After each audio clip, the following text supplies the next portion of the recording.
the body. We're here just giving a little bit of a talk on structural work to prep the body for function. I got Andrew here. Andrew is post-rehab with he had a pretty decent ankle sprain. The doctor kind of discharged him and everything. So he's kind of working now to get reintegrated back into sports. So I went through this process on the written blog, but I wanted to kind of go over right now. And the first thing was really start to get the tissue warmed up, and it's just really his calf, so it's his left calf. So the first thing I said was just to get some soft tissue work in. So Andrew's going to go ahead and do that right now. So just to get the tissue ready, just want to apply just some gentle massage to the leg. So either someone can do it for you, a trainer or a PT, or you can actually do it for yourself. I'm actually going to show Andrew how to do it. You can use really any kind of lotion, any kind of massage, but you want to apply it on, right? So again, just getting some circulation going into the area. And so we're working, even though he had an ankle sprain, we're still working on his calf muscles, everything really from here to here. And just getting it going. So a little bit of effleurage petrissage here. It's kind of going down the leg, and it's a really a medium pressure going. Make sure you're getting the back, getting the front of it. Again, just getting some blood flow stimulated, blood flow going into the muscle. So our next step, everything is already starting to go. We have nutrients going to the source, right? So what next is going to do is he's going to do it on himself. Again, just kind of do what I did. I'm going to take both hands up and down. There you go. Yeah, you can start at the top. I'm just going to start at the top. You're going to work your way down. There we go. Perfect. So you're going to work all the way down to the Achilles. Keep going. Perfect. Nice job. Make sure you get right behind too, and underneath. Good. All right. All right. Foam rolling is really, it's an art. You really want to, there's a method to it. You don't just want to sit there and kind of just roll really fast up and down the tissue. You really want to let the tissue melt into the roller and really dig deep and break up some of those adhesions. So what we're going to do is we're going to put his body in a position that he needs for a specific task, and then we're going to allow the tissue to really relax into the roller and really kind of let it melt. Think of it as kind of a stick of butter. You get it out of the fridge, you let it melt into the roller, and then you allow it to move very slowly through the range of motion. And I actually put him on a little bit of a gravity tweak here so that it can dig and strip more at an angle. Instead of just smashing the tissue down into the roller, what we're actually doing is going a little bit of an angle so it can actually help strip any kind of adhesion in the musculature. What we can do is they can do it themselves by slowly allowing gravity to roll just up and down it.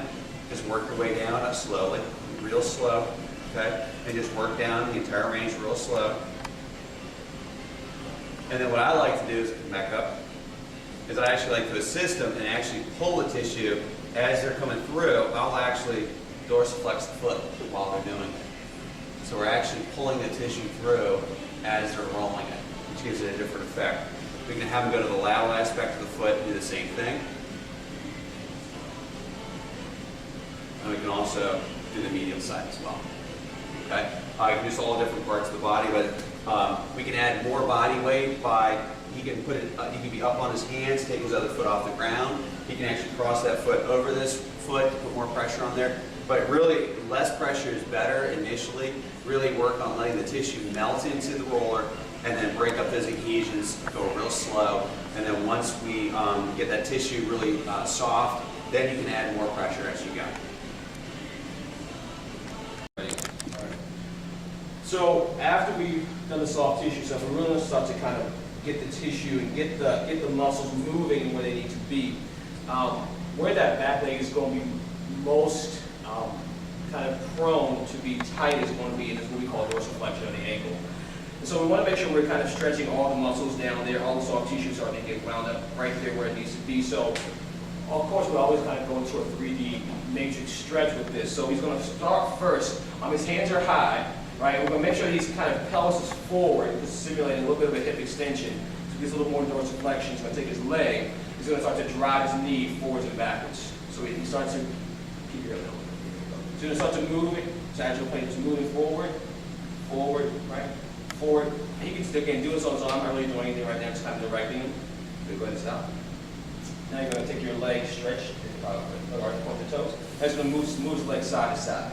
Just moving side to side. Get there.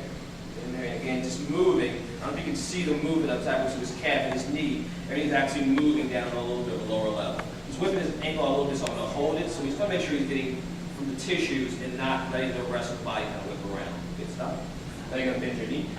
You're going to drive it up, pelvis forward. It's going to move him side to side now. Side. So you're going to really, again, it's like the same motion as now. He's going to start to let his arch, and let his arch kind of lift up a little bit as he goes out. He comes down, so lift his arch up. Down, up, down. Can you go down? Down, up, down, up. All right. So we're back doing some more functional movement right now. So we integrate the soft tissue, got him stretched out with the calf mode. Now we're going to actually give him some more motion. And we're going to get the motion, even though he's going to be stepping with his right leg, this left leg that's injured, he's going to be still working that left leg because that's the one that's going to be still doing, getting the most stress as he moves. So the pattern he's going to go to, and I just like to use a clock, is he's going to step to 5, step to 3, 1, and last is and then 9 o'clock. Okay, so let's do 5, 3, 1, 11, and 9. All right, so he's going to go ahead and do that. Go ahead. So he'll rotate, come back, home, go there, come back home, he's going to step forward. Come back home, step across, come back home, he's going to step right